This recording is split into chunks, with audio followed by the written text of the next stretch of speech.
Bismillahirrahmanirrahim. Assalamualaikum warahmatullahi wabarakatuh. Perkenalkan, nama saya Sarah Kira Rambe dengan NIM 2130511073. Video ini dibuat untuk memenuhi tugas ujian akhir semester pada mata kuliah Deep Learning dengan dosen pengampu Ibu Asriani MT. Adapun judul yang saya ambil yaitu terkait dengan implementasi Convolutional Neural Network atau CNN untuk deteksi tingkat kesegaran ikan nila berdasarkan citra mata, insang, dan juga kulit. Di sini terdapat metode penelitian. Adapun metode penelitian yang digunakan pada penelitian ini adalah menggunakan metode CRISP-DM atau Cross Industry Standard Process for Data Mining. Metode ini dipilih karena memberikan alur yang sistematis dan juga terstruktur dalam menyelesaikan permasalahan. Adapun alur pada CRISP-DM yaitu yang pertama ada business understanding. Di sini pada tahap business understanding ini menentukan tujuan, sasaran, masalah, dan juga kebutuhan. Lalu tahap selanjutnya ada data understanding. Data understanding ini memahami data dari sumber-sumber yang telah tersedia. Selanjutnya ada data preparation, yaitu proses pembersihan data dan juga menentukan atribut untuk pemodelan. Lalu tahap selanjutnya ada modeling. Pada tahap modeling ini dilakukan perancangan model. Pada penelitian ini saya menggunakan CNN. Lalu setelah modeling ada tahap evaluation, evaluasi model yang telah dibuat. Adapun evaluasi yang digunakan yaitu menggunakan completion matrix. Dan yang terakhir ada deployment, yaitu integrasi model ke dalam website. Di sini kita masuk ke tahap CRISP-DM. Yang pertama di sini ada business understanding. Tahap business understanding ini dimulai dengan pengumpulan informasi mengenai kondisi saat ini dan juga penentuan tujuan proyek. Berdasarkan analisis yang telah dilakukan, diketahui bahwa proses penilaian kesegaran ikan nila saat ini masih dilakukan secara manual oleh penjual dan juga konsumen. Metode ini bersifat subjektif dan juga rentan terhadap kesalahan serta seringkali tidak akurat, sehingga dapat mempengaruhi kualitas dan keamanan konsumsi ikan. Oleh karena itu, tujuan dari penelitian ini adalah mengembangkan sistem berbasis CNN yang dapat mendeteksi tingkat kesegaran ikan nila secara otomatis dengan menganalisis citra mata, insang, dan juga kulit. Sistem ini diharapkan dapat membantu penjual untuk meningkatkan nilai jual ikan serta memudahkan konsumen dalam memilih ikan yang segar. Lalu tahap selanjutnya di sini ada understanding. Pada tahapan ini dilakukan penelitian data dari beberapa data yang sudah dikumpulkan dan juga dianalisis. Data yang akan digunakan berupa citra mata, insang, dan juga kulit ikan nila segar dan tidak segar. Adapun dataset yang digunakan berasal dari kaggle.com, yaitu Tilapia Fresh dan Non-Fresh Image Dataset oleh Haripriya Sanga dengan total 500 gambar ikan yang segar dan 500 gambar ikan tidak segar untuk mata dan juga insang. Selanjutnya, data tambahan dikumpulkan langsung oleh peneliti mencakup 1000 gambar ikan segar dan juga 1000 gambar ikan tidak segar untuk mata, insang, dan juga kulit. Seluruh data ini kemudian diperiksa dan juga dievaluasi untuk memastikan dataset yang digunakan memenuhi standar penelitian. Lalu tahap selanjutnya yaitu ada data preparation. Pada tahap ini dilakukan serangkaian proses untuk mempersiapkan dataset sehingga dapat digunakan dalam pelatihan model. Adapun langkah-langkah yang dilakukan adalah yang pertama di sini ada labeling. Pada tahap ini setiap objek dalam citra diberikan label menggunakan platform RoboFlow. Proses ini bertujuan untuk memberikan penanda kelas pada setiap gambar sehingga memudahkan model dalam mengenali dan juga mengklasifikasikan gambar. Lalu tahap selanjutnya yaitu ada pre-processing data. Data yang telah dilabeli kemudian diproses melalui beberapa tahap seperti resize, konversi warna grayscale, normalisasi citra, dan juga bounding box. Lalu yang ketiga ada augmentasi data. Augmentasi ini dilakukan untuk meningkatkan variasi dalam dataset. guna mencegah overfitting pada model. Teknik augmentasi yang digunakan meliputi rotasi, flipping, cropping, perubahan intensitas cahaya, dan juga zooming. Lalu yang terakhir ada splitting data. Pada dataset yang telah diproses kemudian dibagi menjadi 3 bagian, yaitu data training, data validation, dan juga data testing. Selanjutnya pada CRISP-DM yaitu ada modeling. Pada tahap ini dilakukan pembuatan model menggunakan CNN yang terdiri dari beberapa lapisan, yaitu input layer, convolution layer, max pooling, dense layer, dan juga output layer untuk mendukung kinerja model.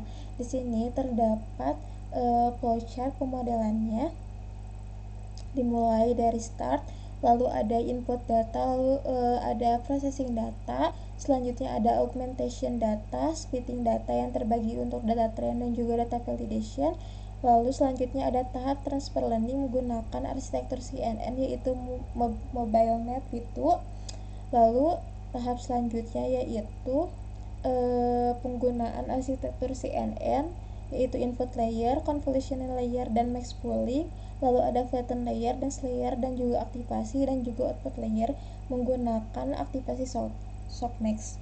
Setelah itu ada tahap evaluasi menggunakan confusion matrix. Lalu setelah itu selesai. Di sini juga terdapat detail model CNN. Di sini pada tabel yang ada di layar, citra input dimasukkan ke dalam model CNN yang memiliki 3 hidden layer.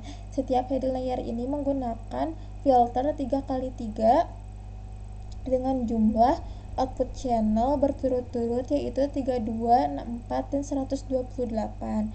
Fungsi aktivasi ReLU digunakan untuk meningkatkan kemampuan model dalam mempelajari fitur. Sementara untuk max pooling digunakan untuk mengurangi dimensi citra. Setelah proses konvolusi dan juga max pooling dilakukan, fitur citra yang telah diekstraksi diratakan menggunakan flatten layer agar dapat diproses dalam tahap klasifikasi. Pada layer output, fungsi aktivasi softmax digunakan untuk mengklasifikasi citra ke dalam 2 kelas, yaitu segar dan juga tidak segar. Lalu selanjutnya ada tahapan evaluasi. Pada tahap ini, kinerja model CNN dievaluasi menggunakan confusion matrix untuk menganalisis sejauh mana model mampu bekerja dengan baik pada seluruh dataset. Evaluasi ini mencakup perhitungan akurasi, presisi, recall, serta F1 score. Untuk proses evaluasi ini dilakukan dengan memanfaatkan pustaka TensorFlow. Lalu di sini selanjutnya tahapan CRISP-DM yang terakhir ada deployment. Pada tahap deployment ini, model yang berhasil melewati tahap evaluasi dan juga menunjukkan kinerja yang baik akan dikembangkan menjadi sebuah aplikasi berbasis web. Untuk aplikasi ini menggunakan framework Plus. Lalu selanjutnya di sini ada teknik pengumpulan data. Teknik pengumpulan data pada penelitian ini dilakukan melalui beberapa cara. Yang pertama ada pengambilan gambar. Pengumpulan data dilakukan dengan cara mengambil foto ikan nila secara langsung menggunakan kamera smartphone. Foto-foto ini diambil dengan memperhatikan kondisi dan juga sudut pengambilan gambar untuk memastikan kualitas data yang baik. Lalu selanjutnya ada dataset publik. Selain pengambilan gambar secara langsung, data juga dikumpulkan melalui penggunaan dataset publik yang tersedia secara online. Dataset ini terdiri dari gambar-gambar ikan nila yang telah dilabeli sesuai dengan kategori kesegarannya. Lalu di sini ada data penelitian. Data penelitian ini juga terbagi dua, yaitu data primer dan juga data sekunder. Data primer yang digunakan dalam penelitian ini berupa gambar ikan nila yang mencakup bagian mata, insang, dan juga kulit. Untuk data sekunder yang digunakan dalam penelitian ini meliputi gambar ikan tambahan yang diperoleh dari berbagai sumber serta jurnal-jurnal yang relevan dan mendukung pelaksanaan penelitian. Lalu untuk perangkat penelitian yang digunakan di sini untuk Perangkat kerasnya terdiri dari laptop Asus VivoBox, lalu ada kamera handphone iPhone, dan untuk perangkat lunaknya yaitu sistem operasi berupa Windows 11, untuk toolsnya yaitu Google Collaboratory, TensorFlow, Framework Plus, Visual Studio Code, RoboFlow, dan untuk bahasa pemrograman yang digunakan yaitu Python versi 3.10. Adapun objek penelitian yang digunakan, objek penelitian ini menggunakan citra ikan nila yang mencakup 3 bagian, yaitu mata, insang, dan juga kulit. Penelitian ini bertujuan untuk membangun pemodelan data yang dapat mengklasifikasikan tingkat kesegaran ikan nila menggunakan algoritma CNN. Model yang dikembangkan akan menghasilkan dua kelas sebagai output, yaitu segar dan juga tidak segar, yang menggambarkan kondisi kesegaran ikan berdasarkan analisis citra dari masing-masing bagian ikan. Yang terakhir di sini ada jadwal dan juga rencana kegiatan. Adapun jadwalnya itu dimulai dari bulan Desember minggu kedua sampai dengan April bulan keempat. Adapun rencana kegiatannya dimulai dari pengumpulan data, business understanding, eksplorasi data, preprocessing data, pemodelan machine learning, validasi model, deployment, penyusunan laporan, dan juga kegiatan pembimbingan. Mungkin cukup sekian penyampaian presentasi dari saya, kurang lebihnya mohon maaf. Billahi fisabilillah, wassalamualaikum warahmatullahi wabarakatuh.